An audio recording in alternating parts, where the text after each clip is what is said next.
Olá pessoal, sejam bem-vindos ao canal 3AM.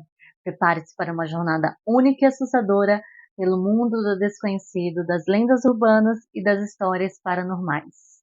Apague as luzes e venham mergulhar com a gente nas profundezas do medo. Produção, pode soltar a vinheta.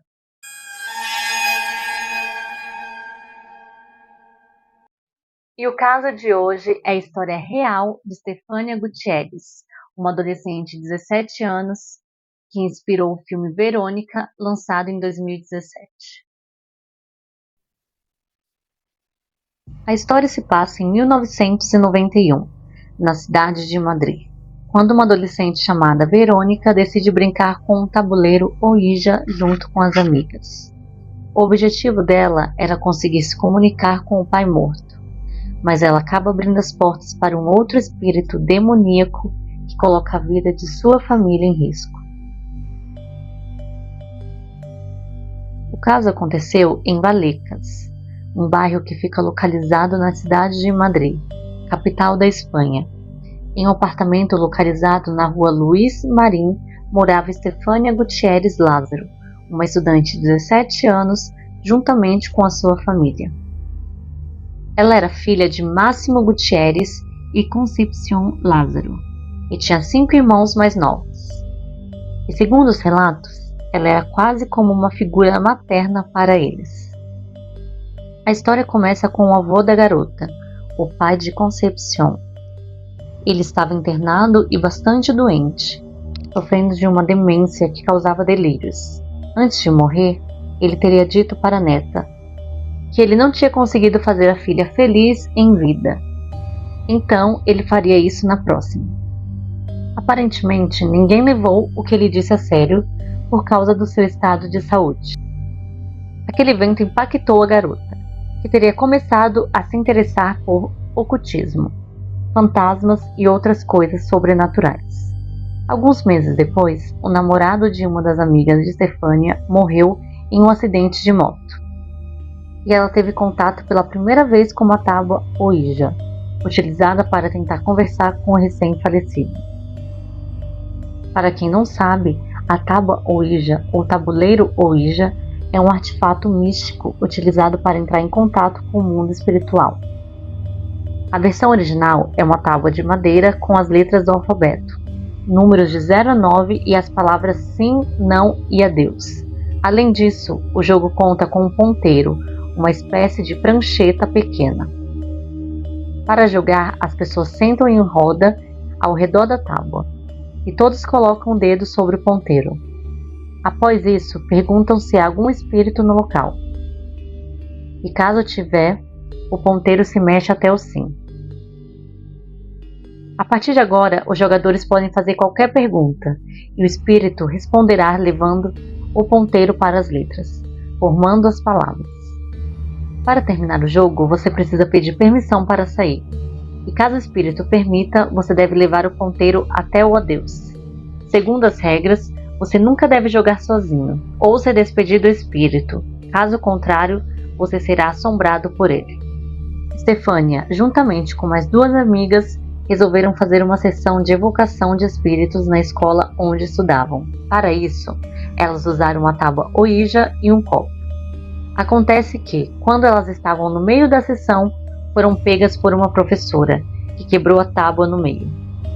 Quando a tábua se quebrou, as amigas de Stefania viram uma fumaça saindo do copo e que foi inalada por Stefania.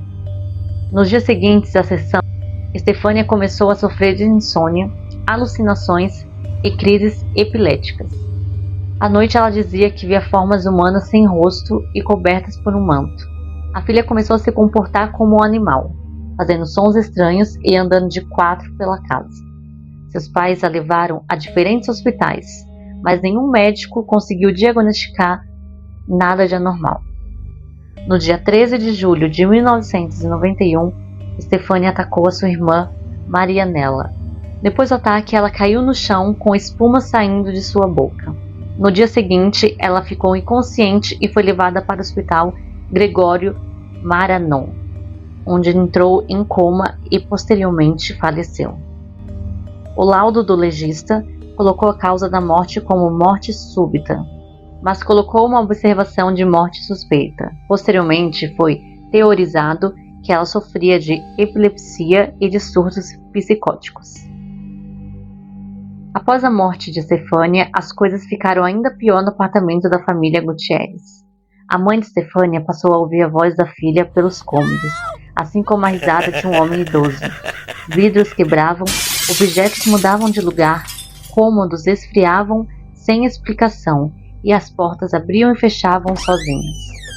O foco das coisas paranormais parecia ser o quarto da jovem. Certa vez, sua mãe entrou no quarto e viu que todos os pertences dela estavam espalhados pelo local. Em uma noite, a mãe de Stefania sentiu alguém tocando suas mãos e pés enquanto ela dormia. Outra noite, os irmãos dela acordaram com o barulho de alguém batendo nas paredes do quarto. O pai relatou que uma vez estava brincando com um dos filhos quando o garoto teria sido arremessado para o outro lado do cômodo. Certa noite, todos estavam reunidos na sala, quando a porta abriu sozinha e um vento muito forte entrou, derrubando um porta-retrato com uma foto de Stefania. Quando sua mãe pegou a foto, ela ficou chocada ao ver que ela tinha começado a pegar fogo de dentro para fora. No dia 14 de outubro de 1992, foi feita uma reportagem sobre a família. No local estavam presentes também um parapsicólogo chamado Tristan Bracker e uma médium. Segundo eles, foi possível sentir a presença de dois espíritos, o de Stefania e o de seu avô. Eles gravaram um EVP, Fenômenos de Voz Eletrônica, em que o espírito da garota dizia: "Cuidado com El Abuelo", ou "Cuidado com o vovô". A médium também teria ficado possuída pelo espírito do avô, e tudo isso foi transmitido por um telejornal. Na noite do dia 27 de novembro de 1992, a família Gutierrez decidiu chamar a polícia. O inspetor José Negri e sua equipe chegaram ao local e encontraram a família apavorada, na chuva, do lado de fora do apartamento. Enquanto alguns policiais ficaram do lado de fora colhendo o depoimento da família, o inspetor Negri e dois outros policiais entraram no apartamento. Lá dentro, eles presenciaram a porta de um armário, que abria e fechava, barulhos altos vindos da varanda e um lodo marrom que escorria da mesa de cabeceira do quarto de Stefania. A coisa mais assustadora, porém, foi um crucifixo de madeira que foi arrancado da parede quando os policiais estavam lá dentro. Na parede onde ele estava era possível ver a marca de 3 garras. Tudo o que aconteceu foi descrito no relatório policial. E essa foi a única vez em toda a história espanhola que uma autoridade descreveu um evento sobrenatural em um relatório oficial.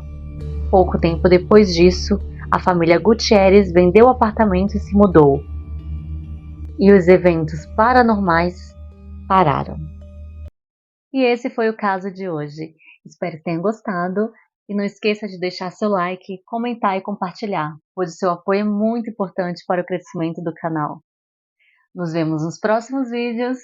Tchau, tchau!